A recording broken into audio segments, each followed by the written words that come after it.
ये भविष्य मल्लिका पढ़ने से ये एक हमें फ़ायदा होगा। इसको प्लीज़ ज़रूर सुनना, क्योंकि इसके सुनने से भविष्य मल्लिका से हम सतयुग में जा सकते हैं। वैसे सतयुग स्टार्ट हो चुका है, पर अभी 2032 में अच्छे से स्टार्ट हो जाएगा। लेकिन अभी उसके वो कहते हैं ना, जब हम सीमा के पास जाते हैं तो गांव जाने से पहले सीमा के पास मतलब उसके बॉर्डर पे पहुंच चुके हैं। तो 2032 से भविष्य मल्लिका स्टार्ट हो जाएगा। तो प्लीज़ इसको पूरा वीडियो को पूरा सुनना, ताकि आप लोग भी आराम से सतयुग में प्रवेश कर सको। धन्यवाद। भविष्य मल्लिका का दूसरा अध्याय अभी हम शुरुआत करते हैं।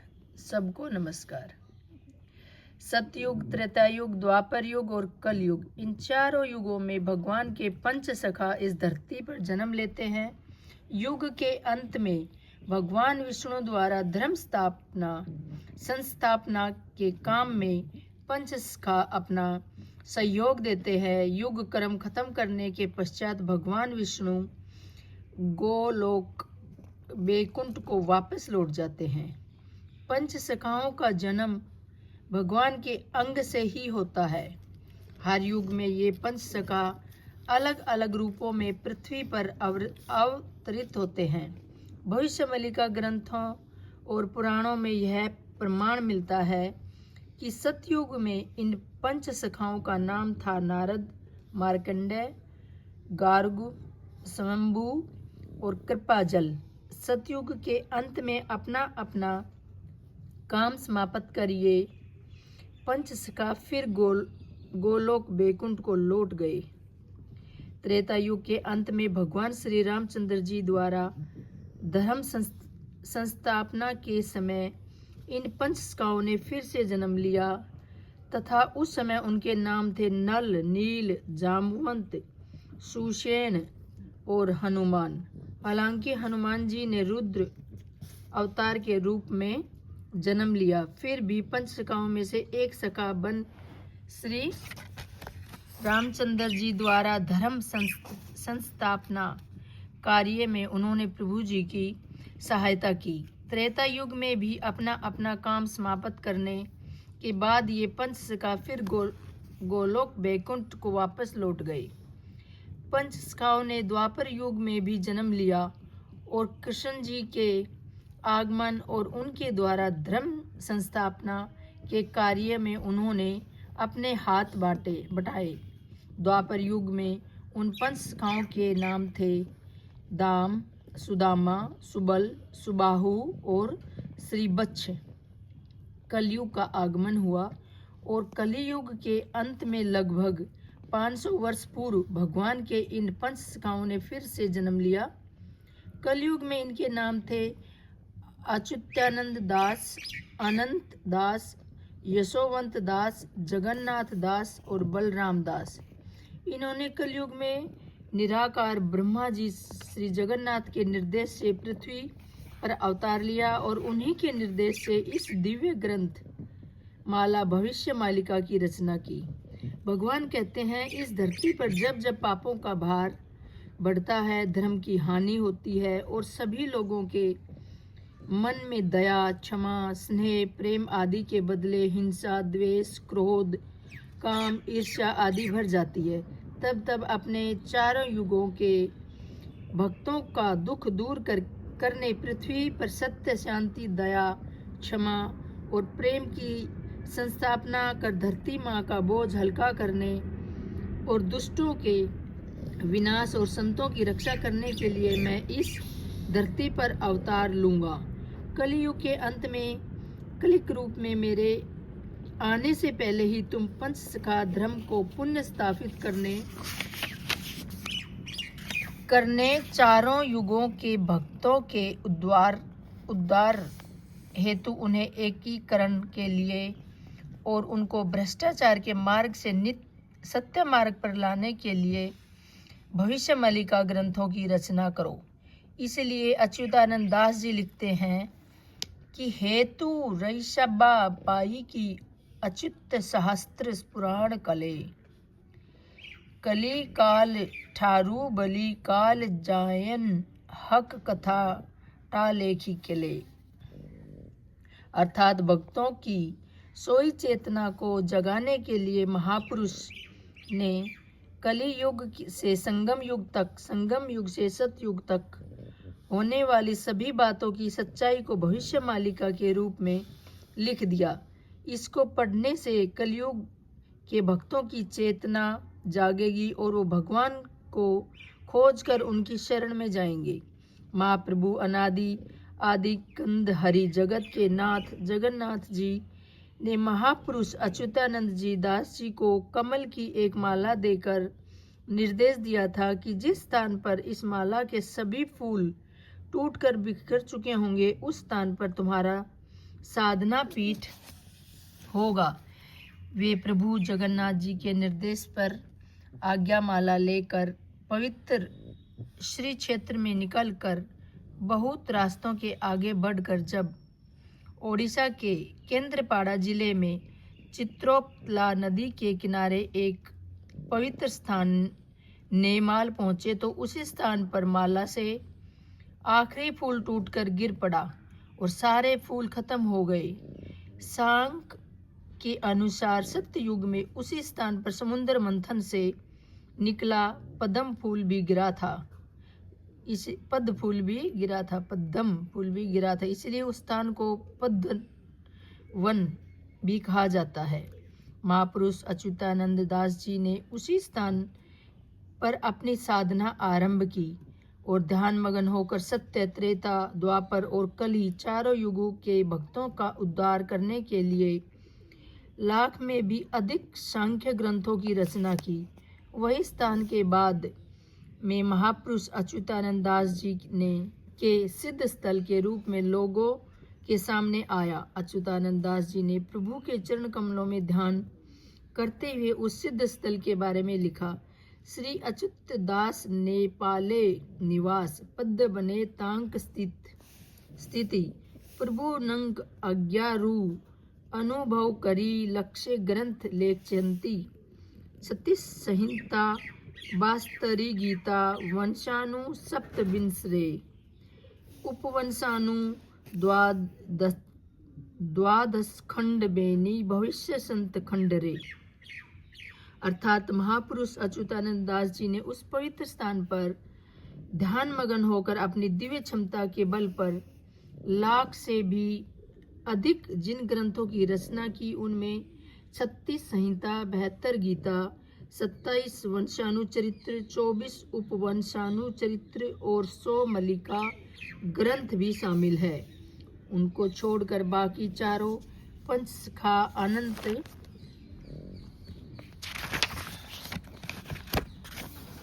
अनंत दास महाराज, यशोवंत दास महाराज, जगन्नाथ दास महाराज और बलराम दास महाराज ने भी बहुत सारे मलिका ग्रंथों की रचना की। इतने ग्रंथों की रचना करने के बावजूद पंचसखा लिखते हैं कि हम लोगों ने कुछ नहीं लिखा। सारे मलिका ग्रंथों की रचना महाप्रभु की आज्ञा से विश्व मानव कल्याण हेतु हुई। सतयुग में तपियों, त्रेता युग में कौपियों और द्वापर युग में गोपियों और कली युग में भक्तों के रूप में चारों युगों के भक्त इस अनंत युग में फिर से धरती पर आए हैं। उनकी सोई चेतना को जगाने के लिए और प्रभु की लीला में शामिल होने का समय आ गया है। इस विषय में जागृति पैदा करने के लिए और गोलोक बैकुंठ के पूर्ण संस्कार को जगाने के लिए पंचसखाओं के द्वारा मलिका ग्रंथों की रचना हुई। भक्त चाहे विश्व के किसी भी कोने में रहे, मलिका सुनने और पढ़ने के बाद ही उनके पूर्व चेतना जागेगी। उनको प्रभु के आगमन के विषय में पता चलेगा और वे सब प्रभु की शरण में आ जाएंगे। चारों युग के भक्त प्रभु के श्री चरणों में आकर शरण लेंगे। अनंत युग में धर्म स्थापना के काम में योगदान करेंगे। महाप्रभु का पता पाने के बाद भक्त उनके द्वारा सतयुग के लिए दिए गए नीति नियमों का पूरे विश्व में प्रचार प्रसार करेंगे। भक्त जने प्रभु के नाम, गुण और महिमा की जय जयकार करेंगे और धर्म संस्थापना के काम में अपने आप को लगाएंगे। इस विषय में अच्युतानंद दास जी लिखते हैं, भक्ते उदय होइबे, गाम गाम बुली मेली करीबे, रामचंद्र रे हरि चरणे भजीबे रामचंद्र रे। अर्थात भक्त लोग जहाँ भी जाएंगे मिलजुल कर भजन कीर्तन करेंगे और धर्म का प्रचार करेंगे। पंचसखा परिचय। महाप्रभु अच्युतानंद जी का जन्म सन 1485 में ओडिशा के केंद्रपाड़ा जिले के तिलकणा जिले त्रिपुरा भी कहा जाता है गांव में पिता दीनबंधु खुटिया और माँ पद्मावती जी के से हुआ। महापुरुष अच्युतानंद दास जी ने 1,85,000 ग्रंथों की रचना की। एक साल ज्येष्ठ शुक्ल एकादशी पर नेपाल पीठ में समाधि सत होकर वे बैठे और पूर्णिमा के दिन अपनी इच्छा से अपने भौतिक शरीर का अंत कर शून्य में अंतर्धान हो गए। उनके ग्रंथ में हरिवंश पुराण, गोपाल लंक ओगाल ओ लाउडी खेल, बारहमसी गीता, शून्य संहिता, अनाकार ब्रह्मा संहिता, मणिबंध गीता, जुगादि गीता, बीज सागर गीता, अभेद कवच, कष्ट गुजरी, नव गुजरी, क्षण पंजर, स्रोत विप्रवाचक मान, महिमा और बहुत सारे भजन पटल, रास, जनान, चौतीसा। ओडिशा भाषा के 34 अक्षर से शुरू होने वाली 34 पद वाली कविता को चौतीसा बोला जाता है। टीका मलिका आदि श्रेष्ठ है। महापुरुष शिशु अनंत दास ने ओडिशा में पुरी जिले में भुवनेश्वर के निकट बालीपाटना गांव में सन 1488 में पिता कपिलेंद्र और मां गोरा देवी से जन्म लिया। उन्होंने भी बहुत सारे ग्रंथों और मालिका की रचना की, जिनमें हेतु उदय भागवत, भक्ति मुक्तिदायक गीता, शिशु वेद टीका, शून्य नाम भेद, अर्थ तारिणी, उदय बाखरा, ठीक बाखरा और बहुत सारे भजन, चौतीसा मालिका ग्रंथ आदि मुख्य है। श्री जगन्नाथ दास जी महाराज का जन्म ओडिशा के पुरी जिले में कापलेश्वर गांव में हुआ। उनके पिता का नाम भगवान दास और माता का नाम पद्मावती था। संस्कृत श्रीमद् भागवत के बाद उन्होंने सबसे पहले ओडिशा भाषा में श्रीमद् भागवत महापुराण और उसके बाद बहुत सारे शास्त्रों और भविष्य मलिकाओं ग्रंथों की रचना की।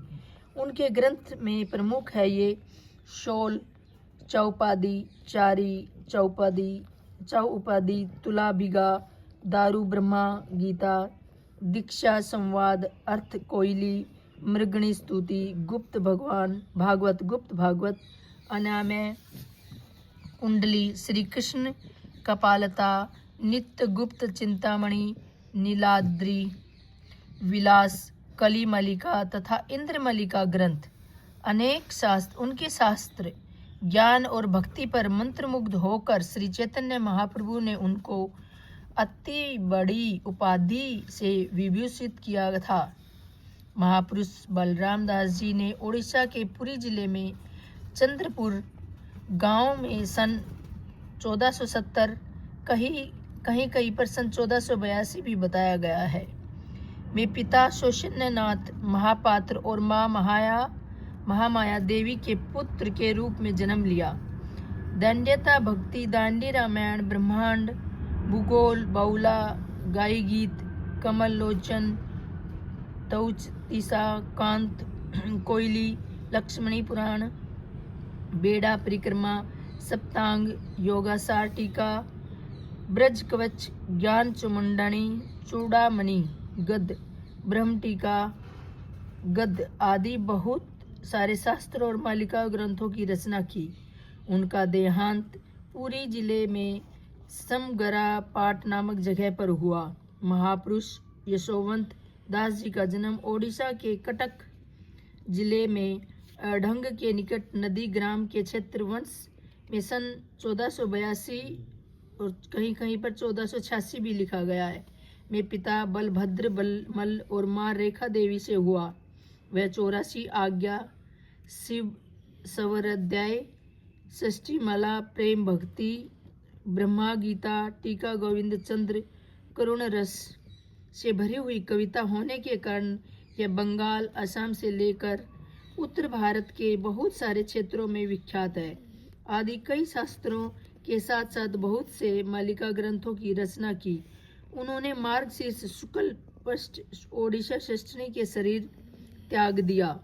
पंचसखा आध्यात्मिक तत्व ज्ञान से संपन्न थे। वे लोग हर समय निराकार के साथ सूक्ष्म संपर्क में रहते थे और निराकार उन्हें आगत भविष्य के बारे में जो कुछ बताते, वे उन्हीं बातों को भविष्य मालिका ग्रंथों में लिखते जाते। इसके बारे में ब्रह्मा गोपाल महाज्ञाता अच्युतानंद जी उल्लेख करते हैं। आगश भाव जाने यशोवंत, गार कटा जंत्र जाने अनंत, आगत नागत अच्युते जाने, बलराम दास तत्व बखाने, भक्ति रे भाव जाने जगन्नाथ, पंच सखा ए ओडिशा महंत, में मिलेच्छ पतित उद्वारिबा पाई, जन्म लभिले ओडिशा भुई।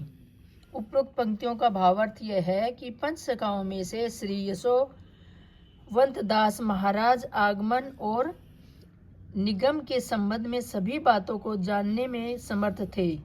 महापुरुष शिशु अनंत दास महाराज सांकेतिक गणित के माध्यम से भविष्य जानने में माहिर थे। महापुरुष अच्युतानंद दास महाराज अतीत, वर्तमान और भविष्य आदि के जानकार तथा तत्व ज्ञान संपन्न थे। महापुरुष बलराम दास महाराज शास्त्र और ब्रह्मांड के तत्व ज्ञान से संपन्न थे। 18 पुराणों के भक्ति तत्व का ज्ञान सबसे अधिक महापुरुष जगन्नाथ दास जी महाराज को ही था।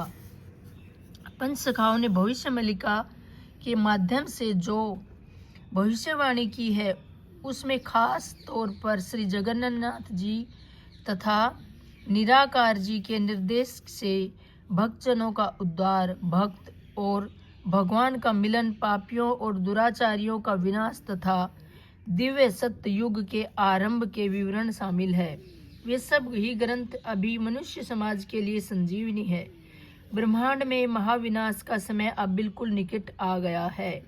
ऐसे संधि समय में भविष्य मालिका अनुसरण करके महाप्रभु जी के नाम और उनकी शरण में जाने के सिवा और कोई रास्ता नहीं है। अब ये अध्याय नंबर 3 मैं कल शुरू करूँगी, तो आप ये प्लीज़ पढ़ना, क्योंकि इसके पढ़ने से हम सतयुग में जा सकते हैं। सबको नमस्कार।